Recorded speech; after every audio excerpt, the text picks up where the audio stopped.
بسم اللہ الرحمن الرحیم وما من دابة في الأرض إلا على الله رزقها ويعلم مستقرها ومستودعها كل في كتاب مبين۔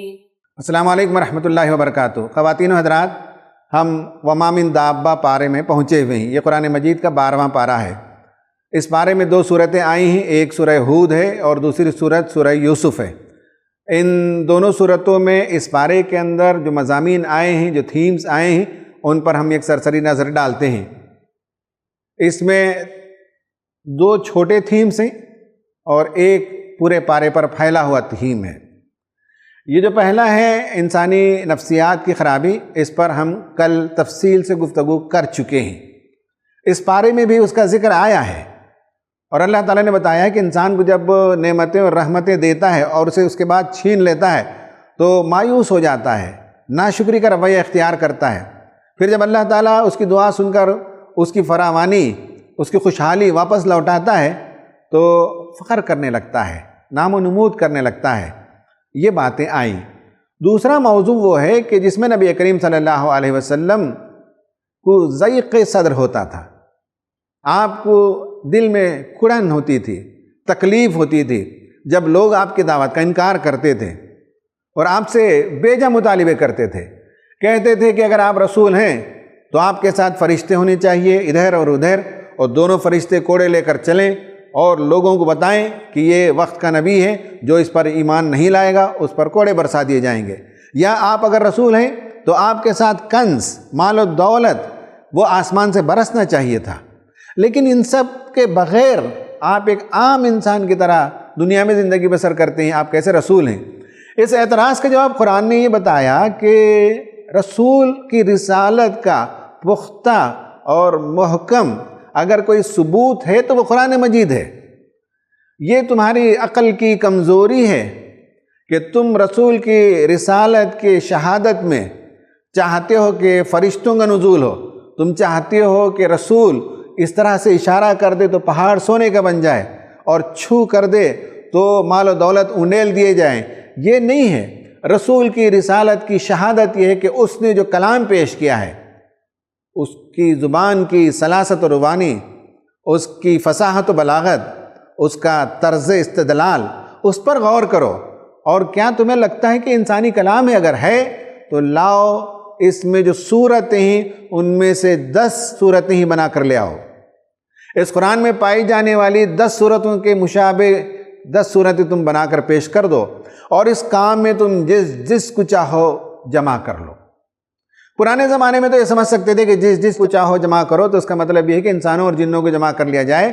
آج اگر میتھمیٹیکل کمپیوٹیشن انسان کو آ گیا ہے، کمپیوٹر کے ذریعے سے وہ کوڈیفائی کر لے اور بہت سی چیزوں کو آرٹیفیشل انٹیلیجنس کے ذریعے سے انسان انالائز کر سکتا ہے، وہ ساری ٹیکنالوجی کو بھی انسان آج استعمال کر لے تو قرآن کے اندر ذرا برابر انکنسسٹنسی کو فائنڈ آؤٹ نہیں کر سکتا۔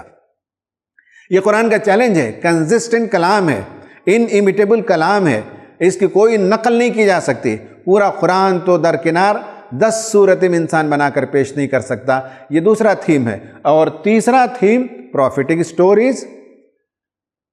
پہلی جو صورت ہے سورہ ہود، اس میں رسولوں کا تذکرہ آیا ہے، اس کے بعد حضرت یوسف علیہ السلام کا ذکر آیا ہے۔ تو انشاءاللہ ہم ذرا تفصیل سے دیکھتے ہیں۔ اب آئیے آج کے اس پارے کے اندر جس کی کو دریافت کرنا ہے وہ ہے ٹائم لائن اینڈ جیوگرافی کا علم، یعنی رسولوں کا واقعہ اللہ تعالیٰ نے تفصیل سے بیان کیا ہے۔ قرآن میں 2-3 مقامات ہی پر آپ کو یہ جو ہسٹوریکل جو ٹائم لائن ہے، اس ٹائم لائن میں سارے واقعات کو مرتب دکھایا گیا ہے۔ ان میں سے ایک جگہ یہ ہے، اور اس میں بتایا اللہ تبارک و تعالیٰ نے کہ حضرت نوح علیہ السلام آئے، ان کی دعوت، حضرت ہود علیہ السلام آئے، ان کی دعوت، حضرت صالح علیہ السلام آئے، ان کی دعوت، حضرت لوط علیہ السلام، اس طرح سے نام بنام اسی ترتیب کے ساتھ آپ اس پارے کے اندر مضامین کو پائیں گے۔ تو آج کی جو کلید ہے جو قرآن مجید کے طالب علم ہیں، جو قرآن کو گہرائی سے سمجھنا چاہتے ہیں، انہیں یہ کلید پا لینا چاہیے، یہ کی انہیں مل جانی چاہیے۔ وہ یہ ہے کہ اگر آپ ٹائم لائن کو دریافت کر سکیں، اگر آپ جیوگرافی کے اندر جا سکیں، لوکیشنز کو دیکھ سکیں، تو پھر آپ کے ذہن میں امیج بیٹھتا ہے اور باتوں کو سمجھنے میں آسانی ہوتی ہے، اور پھر اس میں آپ دیکھ سکتے ہیں کہ انبیاء کی دعوت میں کیا چیزیں کامن رہیں اور کیا چیزیں عصری اور کانٹمپریری جو ریکوائرمنٹس ہے اس کے مطابق انہوں نے بیان کی۔ اس کو سمجھنے میں آسانی ہوتی ہے۔ اس ٹائم لائن کو دیکھیے، یہ ببلیکل ٹائم لائن ہے جس میں حضرت نوح علیہ السلام کے بارے میں بتایا گیا کہ 2705 BC ان کی پیدائش، یعنی آج کے دور سے اگر آپ حساب لگائیں تو 4700 سال کا وقفہ بتایا جاتا ہے۔ ہمارے پاس اسے فائنڈ آؤٹ کرنے کے لیے یا اسے کنفرم کرنے کے لیے کوئی ذرائع موجود نہیں ہیں۔ بہرحال حضرت نوح علیہ السلام تشریف لائے اور انہوں نے اپنی قوم کو دعوت دی، ان کی قوم نے مذاق اڑایا اور آخر کار اللہ تعالیٰ نے عذاب نازل کر دیا۔ پھر اس کے بعد آپ دیکھیے کہ قرآن جب بیان کرتا ہے تو حضرت ہود علیہ السلام کے زمانے کا تذکرہ کرتا ہے، اور ان دونوں نبیوں کے درمیان تقریباً 300 سال کا فرق ہے۔ جب ہم صفحات میں پڑھتے ہیں تو لگتا ہے کہ پے در پے رسول آئے، لیکن یہاں آپ دیکھ سکتے ہیں کہ کم از کم 300 سال کا فرق ہے۔ اور حضرت ہود علیہ السلام نے قوم عاد میں دعوت دی، قوم عاد نے رد کر دیا، پھر ان پر عذاب آ گیا۔ پھر اس کے بعد اور 300 سال کے بعد حضرت صالح علیہ السلام کو اللہ تعالیٰ نے مدین قوم میں بھیجا، اور آپ نے دعوت بھی دی، آپ نے اونٹنی کا معجزہ بھی دکھایا، قوم نے انکار کر دیا، قوم پر اللہ تعالیٰ نے عذاب نازل کر دیا۔ پھر آپ دیکھیں کہ وہاں سے یہاں تک 400 سال کا فرق ہے، اور وہ حضرت لوط علیہ السلام جن کو اللہ تعالیٰ نے آج کے میپ کے حساب سے جورڈان کے علاقے میں بھیجا، اور ان کی قوم کے اندر ہوموسیکسویلٹی کی برائی موجود تھی، سمجھایا، دعوت دی، اور ایک مان کرنا دیا، رد کر دیا، تو اللہ تعالیٰ نے اس قوم پر عذاب نازل کر دیا۔ خواتین و حضرات، آپ دیکھیے بہت ہی انٹرسٹنگ پوائنٹ، رسولوں میں بیچ کے رسول حضرت ابراہیم علیہ السلام ہے۔ قرآن نے 9 رسولوں کا ذکر کیا ہے، اور پری ابراہمک 4 ہیں اور پوسٹ ابراہمک 4 ہیں۔ پری ابراہمک میں ہم نے حضرت لوط علیہ السلام کو اس لیے لیا کہ حضرت لوط علیہ السلام حالانکہ حضرت ابراہیم علیہ السلام کے زمانے کے تھے، آپ کے بھتیجے تھے، لیکن آپ کی دعوت اور انکار کرنے والوں کا انجام حضرت ابراہیم علیہ السلام کے سامنے ہی آ گیا۔ تو اس طرح سے ہم پری ابراہمک میں 4 رسولوں کو دیکھتے ہیں۔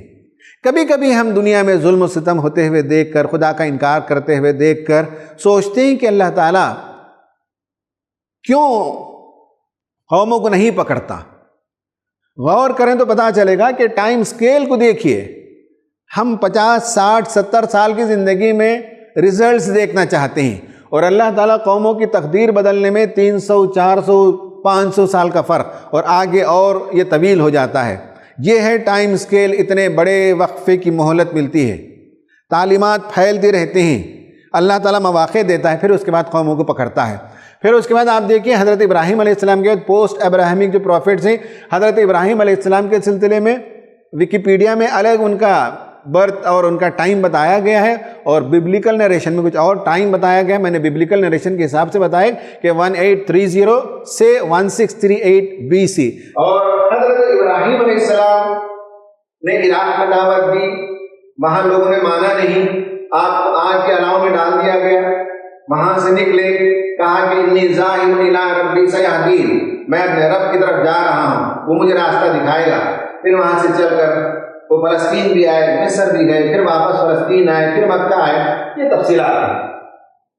اس کے بعد حضرت ابراہیم علیہ السلام کے بعد جو رسول آئے، تقریباً 400 سال کے بعد شعیب آئے۔ ابراہیم علیہ السلام اور شعیب علیہ السلام، ان دونوں کے درمیان 400 سال کا وقفہ ہے۔ شعیب علیہ السلام مدین میں آئے، وہاں انہوں نے دعوت پیش کی، اور ان کی قوم کے اندر بڑی برائی تھی، ناپ تول میں ڈنڈی مارنے اور کمی کرنے کی، اور حضرت شعیب علیہ السلام کی دعوت کو انہوں نے سن کر نہیں دیا، آخر کار اس قوم کو بھی تباہ و برباد کر دیا گیا۔ پھر اس کے بعد حضرت موسیٰ علیہ السلام کا دور آتا ہے، اور حضرت موسیٰ علیہ السلام 1393 سے 1240 BC کا زمانہ ہے، اور آپ دیکھ سکتے ہیں کہ حضرت شعیب علیہ السلام کی قوم کے ختم ہونے کے بعد حضرت موسیٰ علیہ السلام کا دور شروع ہوتا ہے، اور ان دونوں کے انجام میں، اس قوم اور اس قوم کے انجام میں تقریباً آپ 160 سال کا فرق دیکھتے ہیں۔ حضرت موسیٰ علیہ السلام کے بعد حضرت عیسیٰ علیہ السلام 4 BC میں آئے۔ اب آپ دیکھ لیجئے ان دونوں رسولوں کے درمیان 1200 سال کا ٹائم گیپ ہے، اور نبی کریم صلی اللہ علیہ وسلم اور حضرت عیسیٰ علیہ السلام کے درمیان تقریباً 566 ایئرز کا اتنا بڑا وقفہ ہے۔ اس ٹائم لائن میں رسولوں کے سٹوریز کو اللہ تعالیٰ نے اس طرح سے بیان کیا کہ پڑھنے والا کا ذہن روانی کے ساتھ گزرتا چلا جاتا ہے، حالانکہ ایک بہت بڑے ٹائم سپین میں یہ تمام واقعات رونما ہوئے ہیں۔ قرآن میں حضرت نوح علیہ السلام کا ذکر 43 ٹائمز آیا ہے، اور 28 سورت میں ان کا تذکرہ آیا ہے۔ حضرت ہود علیہ السلام کا ذکر 7 ٹائمز آیا ہے، اور 3 سورتوں میں تذکرہ ملتا ہے۔ حضرت صالح علیہ السلام کا ذکر 9 مرتبہ آیا ہے، اور 4 سورتوں میں آپ وہ پائیں گے۔ حضرت ابراہیم علیہ السلام کا نام اور آپ کا تذکرہ یہ 69 مرتبہ 69 ٹائمز دیکھیں گے، اور 24 سورتوں میں آپ ان کا تذکرہ پائیں گے۔ اس کے بعد حضرت لوط علیہ السلام کا ذکر 17 مرتبہ ہوا ہے، اور 14 سورتوں میں ہے۔ حضرت شعیب کا نام 11 مرتبہ ہے، اور 4 سورتوں میں ہے۔ حضرت موسیٰ علیہ السلام جن کا سب سے زیادہ تذکرہ قرآن مجید میں ملتا ہے وہ 136 ٹائمز ہے، اور 34 سورتوں میں حضرت موسیٰ علیہ السلام کی سٹوری اور ان کا تذکرہ ان کی قوم کے ساتھ اور قوم فرعون کے ساتھ آپ کی جو تجربات تھے، جو انگیجمنٹ تھے، اس کا ذکر بہت تفصیل سے آیا ہے، اور بہت بڑے وقفے میں یہ کام ہوا ہے۔ اور اس کے بعد حضرت عیسیٰ علیہ السلام جو اس پارے کے اندر جن کا ذکر نہیں ہے، باقی تمام رسولوں کا ذکر ہے، حضرت عیسیٰ علیہ السلام کا ذکر 59 ٹائمز آیا ہے، اور 14 سورتوں میں یہ ذکر ملتا ہے۔ اور اس کے بعد نبی کریم صلی اللہ علیہ وسلم کا ذکر یہاں اس ٹائم لائن میں نہیں ہے۔ آپ صلی اللہ علیہ وسلم کا نام اللہ تعالیٰ نے 5 مرتبہ لیا ہے، محمد کے ساتھ 4 مرتبہ اور احمد کے ساتھ 1 مرتبہ قرآن شریف میں آیا ہے۔ وہ تو میں نے ٹائم لائن آپ کے سامنے پیش کیا۔ اب آپ جیوگرافی کو دیکھیے، اور یہ جو میپ ہے اس میں حضرت نوح علیہ السلام جو عراق میں یہاں پیدا ہوئے، یہاں وہ آباد تھے، اور اس کے بعد ان کی کشتی جو لنگر انداز ہوئی وہ آرمینیا اور ٹرکی کے بیچ پہاڑیوں کے سلسلے میں جودی نام کے پہاڑ کے پاس آپ کی کشتی رکی، اور بہت سی خبریں آتی ہیں، بہت سے ریسرچ پائے جاتے ہیں کہ آپ کی کشتی پائی گئی، اس کے ڈیٹیلز پائے گئے۔ یہ اس وقت ہمارا موضوع نہیں ہے۔ اس کے بعد حضرت نوح علیہ السلام نمبر 1، اس کے بعد نوح علیہ السلام کے بعد دوسرا نام ملتا ہے حضرت ہود علیہ السلام کا، جو قوم عاد کے درمیان آئے، اور قوم عاد یہاں بسیرا کرتی تھی، یعنی آج کا جو عریبین پیننسولا ہے اس میں یمن ہے، یہاں یمن آپ دیکھتے ہیں، اور یہاں عمان ہے، اور عمان کا آخری حصہ ہے سلالہ وغیرہ کہتے ہیں، تو وہاں یعنی یمن اور عمان کے بیچ میں اس علاقے میں احقاف نام کے علاقے میں یہ قوم بستی تھی، اور وہ قوم تباہ ہو گئی، اس کے کھنڈرات ہیں اور اس کی نشانیاں پائی گئیں۔ یہ وہ لوکیشن ہے، اور آپ دیکھ سکتے ہیں کہ یہاں فائنڈ آؤٹ کیا گیا، اوپر ناسا کے سیٹلائٹ سے یہ امیج لیا گیا ہے، اور یہاں بتایا گیا عاد ارم، عاد کی جو قوم تھی اس کا ایک علاقہ ارم، یہ سب قریب قریب ہی کے شہر تھے۔ تو یہ جو ہے ناسا کے سیٹلائٹ سے لیا گیا پکچر ہے، جہاں کچھ کھنڈرات پائے گئے ہیں۔ پھر قوم عاد کے بعد قوم سمود کا تذکرہ آتا ہے، اور ان کا لوکیشن یہاں ہے۔ قوم سمود کہاں رہتی تھی؟ یہ ایجپٹ ہے، یہ وادی سینا ہے، اسرائیل کا علاقہ ہے، اور یہ عریبین پیننسولا ہے۔ اس میں مدین نام کا شہر ہے۔ یہ سمود کا علاقہ تھا جہاں سمود بستے تھے، اور جہاں حضرت صالح علیہ السلام آئے۔ اس سے معلوم ہوتا ہے کہ عریبین پیننسولا کے نارتھ ویسٹرن سائڈ میں ان کا ہیبیٹیٹ تھا۔ اس کے بعد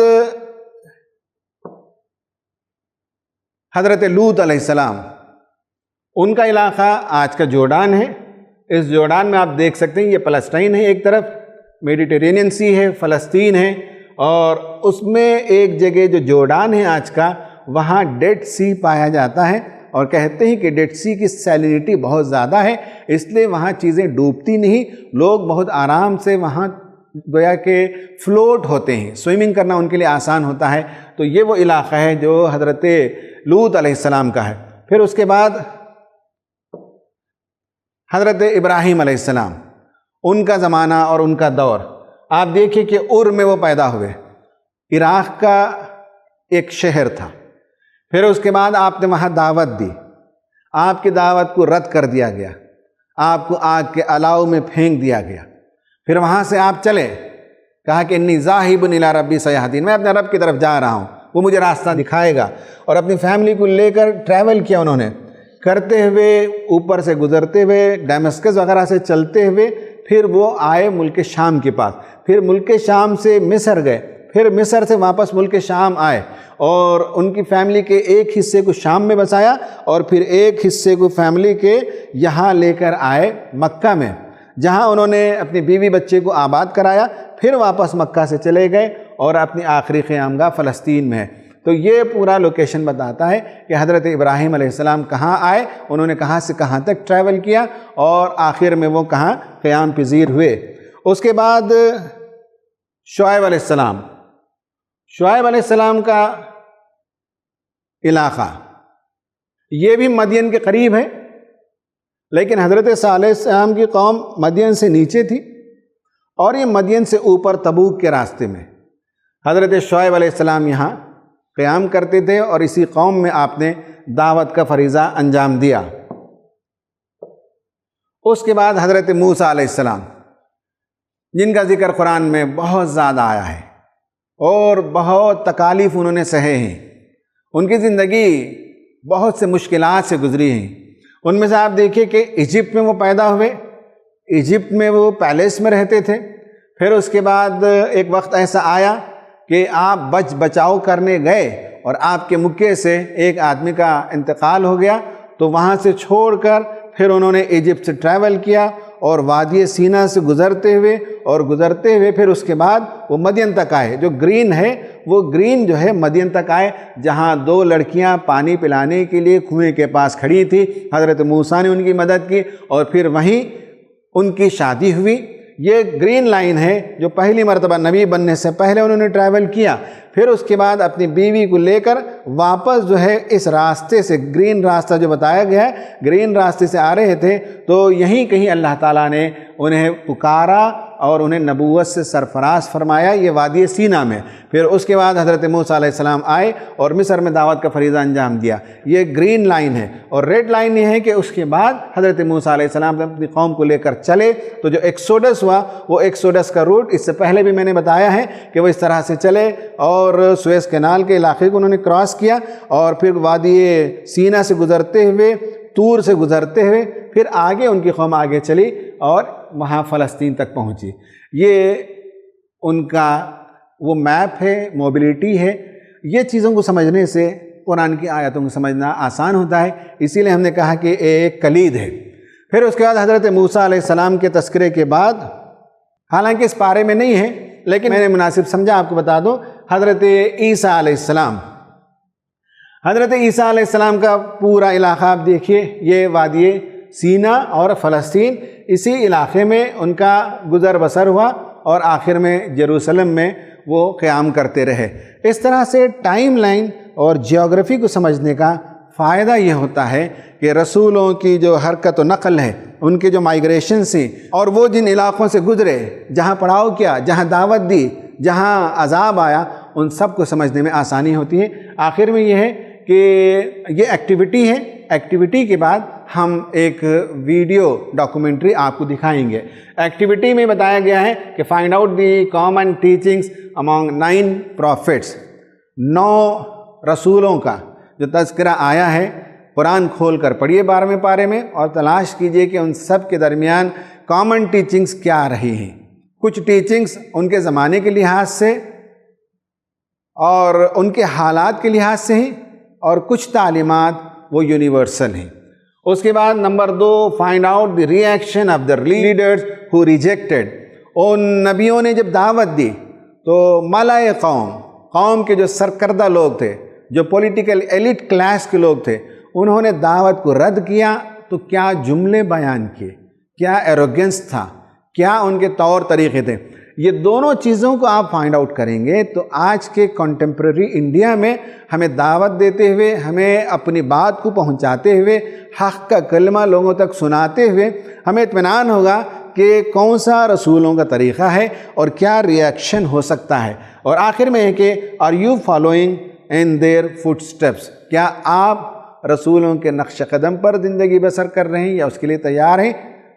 اب اس کے بعد خواتین و حضرات ایک چھوٹی سی ڈاکیومنٹری آپ دیکھیے جس میں یہ جو 9 رسولوں کا ذکر آیا ہے، ان کے جائے پیدائش، ان کے جائے وقوع، یا ان کی قبریں، یا تاریخی مقامات، یا عذاب شدہ بستیاں، ان سب کو آپ ویڈیو میں دیکھ سکتے ہیں۔ پیغمبر حضرت نوح علیہ السلام جس علاقے میں تھے وہ جگہ آج ملک عراق میں شامل ہے۔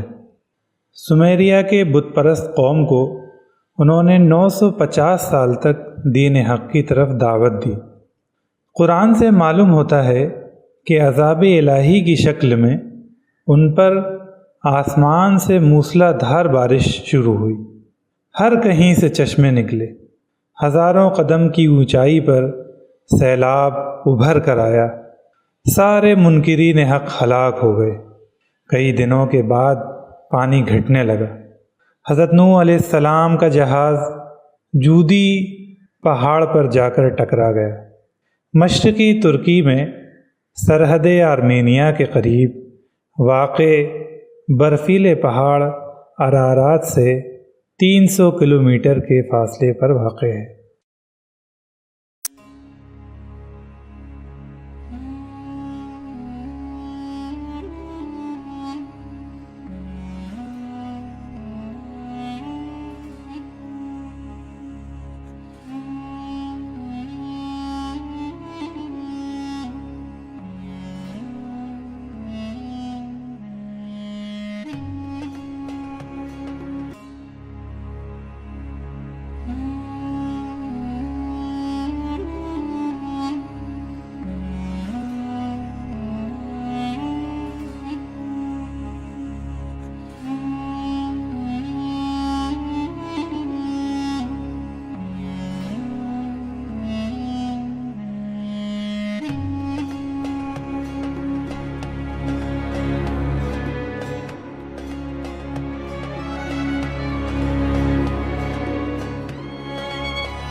خواتین و حضرات، آپ نے ویڈیو کو بھی دیکھا اور اس سے آپ کا پرسیپشن، آپ کا آئیڈیا سمجھنے کے لیے آپ کا ہورائزان وائڈر ہوا۔ اللہ سے دعا ہے کہ اللہ تعالیٰ ہمیں قرآن کو کما حق سمجھنے کی توفیق عطا فرمائے۔ آمین۔ آخر دعوانا ان الحمد للہ رب العالمین۔